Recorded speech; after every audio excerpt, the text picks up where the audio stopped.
Hey, everybody. Welcome to another episode of vRealize This Live. I am today joined once again, day 4 of our week-long exciting Oh What's New yeah. with Mr. Matt Bradford. How you doing there, Mr. Matt Bradford? All week long, my friend. I'm good. How about yourself? I am enjoying life. It's Thursday, I think. I Yeah, think it's trash day for me, so it's a good day. I am we've made it to enjoying trash things day. over here. That's the milestone. That's awesome. So what are we talking Yeah, about how many is today? what, Wednesday? Yeah. Yeah. And today, what are we talking about again? vRealize operations vRealize. 8.6. Oh, yes. If only we had some sort of an expert who could help us out here. I know Maybe somebody. I know somebody. this Let's guy. ping Tim. There he is. Tim George. That guy. Hey, Good what's up, morning, guys? sir. Good morning. How's What's everybody happening? doing? Fantastic. Still haven't fixed the Twitter handle I see. It's still Tim Dior 292033360. Yeah, you know, it's Don't think you starting to need a grow on me, jingle. Matt. It's starting to grow on me. That's pretty nice. It's very catchy, easy to remember. Just so Yeah, easy. yeah. Yeah, we're gonna write a jingle for you. 032969230 End up sounding like a mattress commercial. Yeah. Well, Tim, thanks for coming in today. The reason we have you and we are so glad to have you in our presence is we know VMworld was just a couple weeks ago. Lots of stuff was announced. vRealize Operations 8.6 came out, and people are always asking, "What's new? What's the latest and greatest?" And they don't want to go read 800 pages of release notes. They want the down and dirty. They want all the details and something digestible. You think you could help us out with that today? I think I could. I think I could. Well, how about I'm just going to turn it over to you then, if you want to take it from there. All right. Sounds good. I'll just walk through a couple kind of high level things, and as we go through, we'll touch on the pieces I think are pretty cool. So, can we see my screen as of yet, Matt? Or Yes, Tim? sir. Perfect. All right, excellent. So I think the first thing everyone will notice, about the new release here is just it looks different, right? It's not the same as we had before. We don't have those tabs across the top, for our admin or environment, our dashboards, all that stuff. It's now kind of on the left side here, right? We've got all of our navigation on the left side, and so we can kind of move around that way. So the first new thing, we're just from the home page to show is this kind of new operations overview. It's that kind of morning coffee dashboard, right? How many VMs I got, how many are running, how many are powered off, is there anything experiencing any contention, CPU or memory wise, anything having any disk latency, what is my uptime, all that stuff we can see just from the home page of vRealize Operations now. So we don't have to go anywhere. We don't have to create anything custom. We've got that right there. So it's kind of a cool little thing just to, as soon as you've logged in, to see what's going on for the day. Whether you're going to have a good day or whether you're going to have a bad day. That kind of thing right off the bat. So there's this dashboard here, and I know I want to move to just kind of data sources, right? So now we've got all of our integrations are located directly here under data sources. So I can come into integrations here. I can then go and say, all right, I want my SDDCs. We've got these little tabs here, or just my public cloud stuff, or just my APM stuff. So all of that is just kind of right here. Now, it used to be down in administration, and realized that there were some people that were maybe not a vRealize administrator that might still need access to these. So we wanted to kind of separate that out, pull that out, so now we can see integrations and cloud proxies.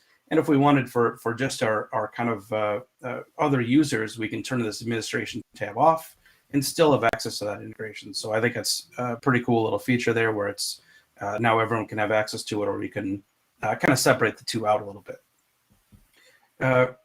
If we go, let's jump to, actually, there's something back on the homepage I wanted to talk about here.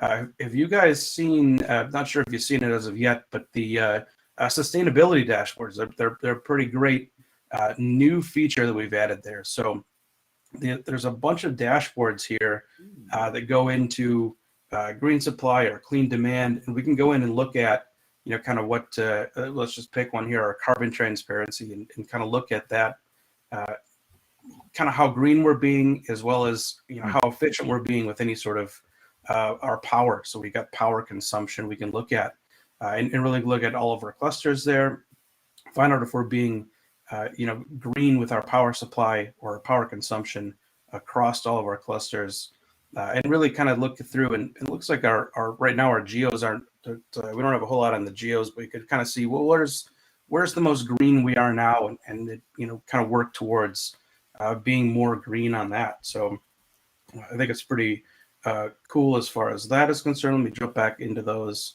It does have things like, if we want to look at our idle VMs, or if we want to look at our powered off VMs, our small clusters, any aging hardware, right, that we might want to swap out. So it's pretty interesting as far as, kind of these new things. And there's quite a few dashboards here to look at. We don't have time to look at all of these, but really cool stuff that working towards being more sustainable and better for the environment.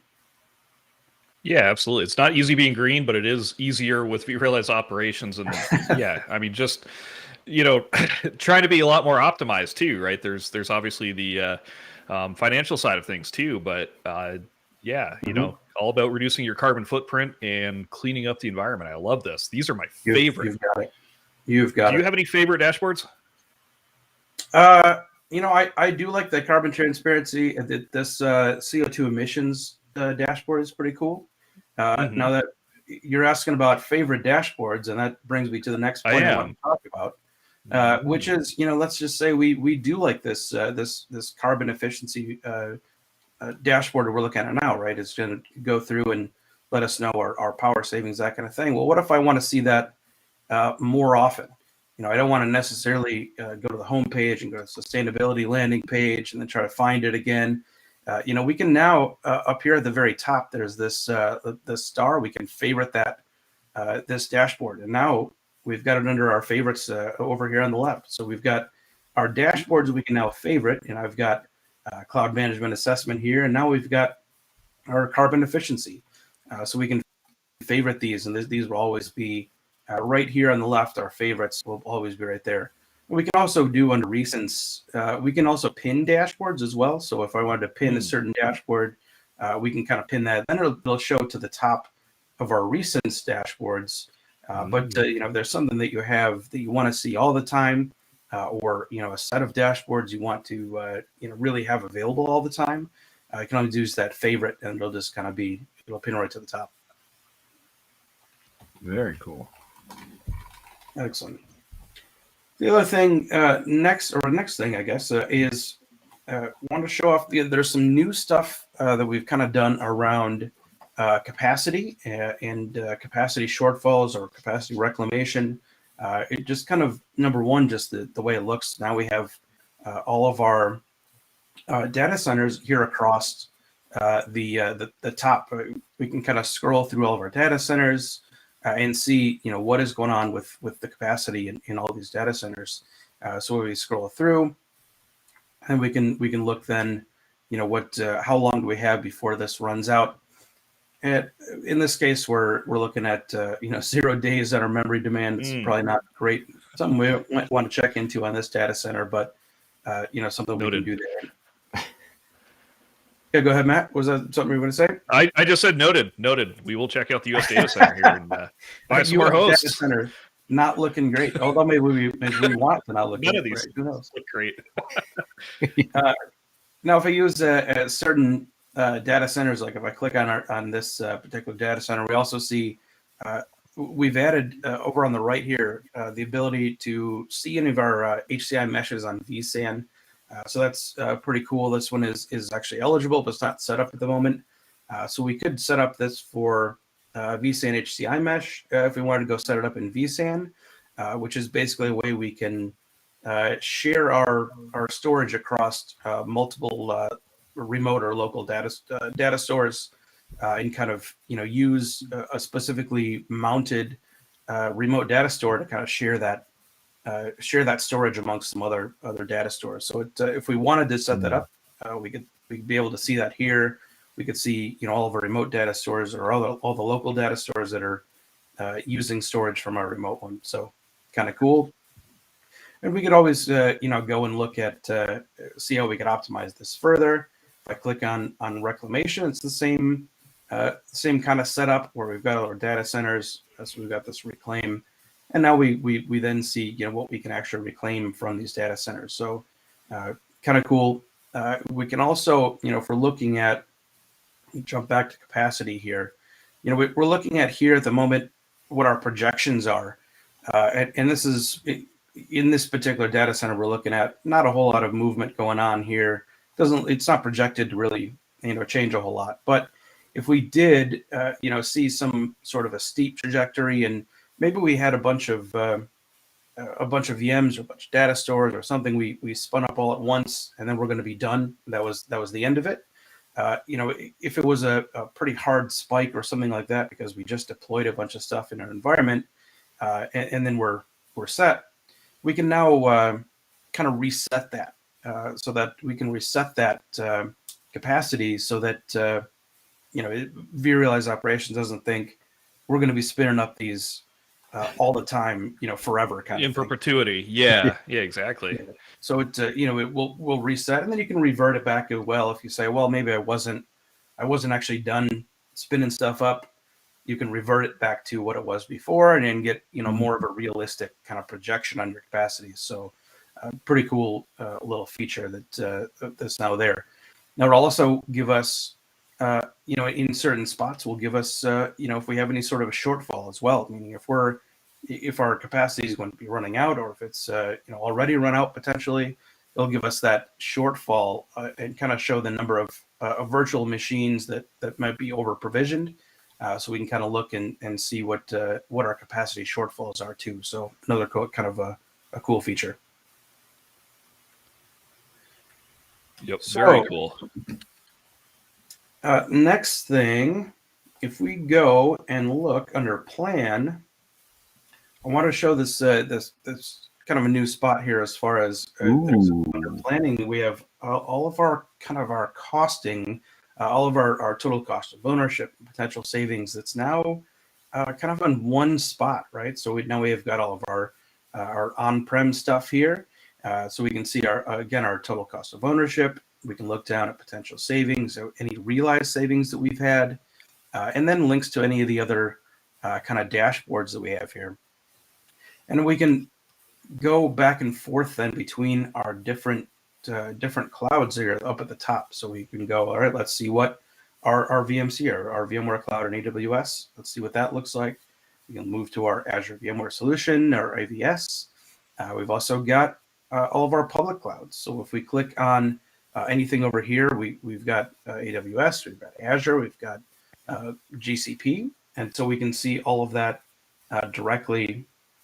Really are just on one dashboard, and we can go back and forth between the two. So that's something we didn't really have the ability to do before, where we would have had to go on to a number of separate dashboards in order to kind of see all of our costs all in one spot. So this is cool because we can see all of this now just by changing changing a tab at the top and see all of our costs. That's kind of right there. So yeah, this is a nice another morning coffee view, right, for your second cup. Come check out your total cost of ownership. Potential savings is awesome. Yeah, exactly. The realizing I think is kind of huge too, right? How much have I saved this month, or whatever time period we want to look at by using vRealize operations? This is cool, and it's pretty. It's so pretty. It is beautiful. Very pretty. It's so pretty. It's a looker. Yes, it is. So what else you got, Tim? Sure. So let me decide where we want to go next. So I guess I'm just clicking on the tab here. Of course, some of the things that we've been tried and true, the things we always use. Our workbench is still there. We can still, if we have logs hooked up, we've got our logs there. We've got configuration, we can always look at what's going on configuration wise. There have been a couple a couple new things added on that I don't really have necessarily in a demo to show us, but I did want to at least point them out as far as some public cloud things that have come out at the moment as well. We've added for AWS, we've added 14 new services there. So that brings our total up to 68 out of 110 services on AWS. So that's quite a leap there. Now, 68 out of 110, we can actually pull in all of the services, all 110, if we use there's custom metrics we can use. We can send these custom metrics to CloudWatch, and then we can pull these in directly to VRUP. So we can technically cover all 110 different services from AWS. So that's quite a leap from what we had before. I think we were in the previous releases, we were down kind of in that 50 range, or about half of those services. So went from about half of them to 110 on this one. So a pretty big leap there. We've also added 16 new services for Microsoft Azure. So there's 16 new services there, and then updated a lot of the services we've had in previous releases. We've updated those to update the relationships there, so that before we could pull in the service, but they were sort of like a second-class citizen, where we might have lost some of the context that we were looking at some of those services, and so now we've really pulled that in, updated those relationships. So now we have 65 out of 76 services with Azure that we can pull in. So we're making pretty big strides there as well. And the as far as GCP is concerned, on Google, we've now made that first of all native to vRealize operations. So that is native. It's no longer a management pack that needs to be installed. Mm-hmm. It's native in vRealize operations, and we've added quite a few services, but 9 services there. So before we only had, I think, 5 services for GCP in previous release. So we added 9 there, and so that's up to 14 at the moment. Now that's going to catch up. In subsequent releases, we're going to catch up on GCP and really get some more of those services covered. So that's I think pretty important. We're working on getting all of those services across our public clouds to be able to get pulled in. That's awesome. I mean, any other last lingering features? I mean, I know the list is long, but any other key ones you think our viewers would want to see or hear about? Not much else I can really. I'm sorry, what was that, Matt? Applications? Anything new there? Discovering services? There is, and I have to say, Matt, I'm not super knowledgeable on that. All right. I think you might know a little bit more on that as far as how that is. Maybe you can update us a little bit. I just pulled up the release notes here, and I'm seeing support for open source Telegraph on premises. That was in vRealize Operations Cloud formerly, and now that's on premises. So that opens up beyond the curated Telegraph agent that we have in vRealize Operations. Now with open source, there's more than 200 input plugins for that. Boom, right? It's also open source. You can write your own inputs for custom application monitoring. If you're using APM tools like Dynatrace, Datadog, New Relic, and AppD, right? We can pull that in on premises as well. Plus, with service discovery, we can discover applications with those now. So if we discover service A, B, and C, and that makes up, application this, right? If we discover all of those on running on a virtual machine or across multiple virtual machines, boom, we get the application discovered for you right away. Plus, if that's not all, if you like custom applications in your VROPs, like I do, you can also, there's new business applications. So we've taken the custom applications part of vRealize Operations, and we've just, threw the UI at it. It's all visual now to create your custom applications, all your tiers. You can have any kind of object. You can have your, S3 buckets along with your applications, along with ESXi hosts, along with custom groups within there. So a lot of really cool stuff right now. That is awesome. There. Yeah, that is one thing I did want to talk about real quick here is these business applications, right, where we can kind of add things to these. If we've got this one that is actually running in AWS at the moment, but it looks like vRealize Network Insight has discovered this for us. But when we've got our different tiers we've got, and then our EC2 instances that are connected there. And if we wanted to add things to it, we could start adding new tiers. We can look at kind of custom groups and add in our custom groups if we wanted to these new tiers, or if we didn't want that tier, well, we can undo it real quick and take it back off. So these business applications are pretty interesting, where we can add things to it, and then we'll have those custom applications we've got there. So we had to change that a little bit, rather than the kind of old as we're creating these, rather than the kind of the old UI that we had, where it was just sort of a drag and drop. Now we've got this great visualization if we're as we're going through, and we can add in whatever we want to add in our service types, or to anything we're running on these EC2 instances as well.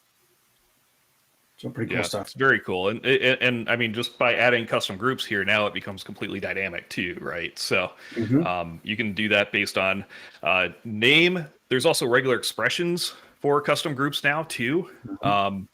So yeah, there's a lot of power to this. I think we're kind of at the end of our time here, Tim. Unfortunately, I wish we had more, because we're having so much fun here looking at vRealize Operations 8.6. But just want to call out a couple places that people can go. First and foremost, we do have a What's New blog that is down in the description below. There's a link there for you to check out, as well as the vRealize Operations product page.